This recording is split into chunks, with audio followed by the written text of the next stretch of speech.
You know what I said the third thing was? Where do they get respect from? From garnering attention, from arrogance, from ego, these things.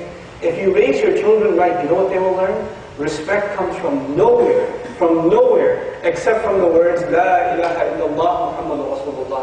When you accept this religion of the Messenger sallallahu alayhi wa sallam, وَلِلَّهِ الْعِزَّةُ وَلِرَسُولِهِ وَلِلْمُؤْمِنِينَ.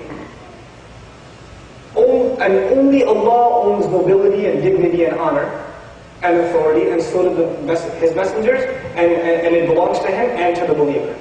Believers have this dignity and nobility that nobody else has. If you raise your children right, you know what's going to happen by the time they get to high school? Even if you send them to public high school, they will see all kinds of film, and they will look at it and not say, I wish I could be like that. They'll look at it and say, I feel so sorry for these pathetic people. They have no idea what's ahead of them. They have no purpose in their life.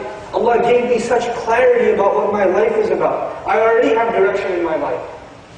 And these people are so pointless. They're losers now, they'll be even bigger losers 10 years from now, and 200 years from now when they're in their graves, they'll be amazing losers.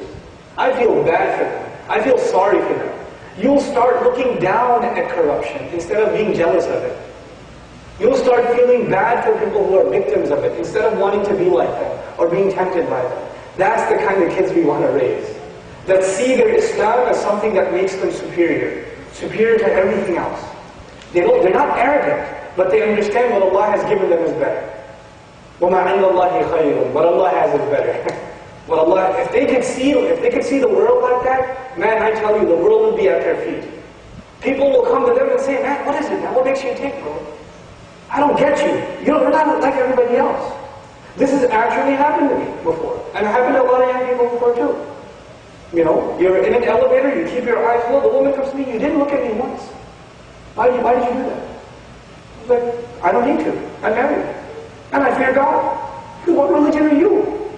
I was like, I'm of the religion that respects women. And I didn't tell her. So she had to ask me like, what religion? Islam. I was like, when we stand up for our religion, I tell you, people around us will notice. People around us will notice.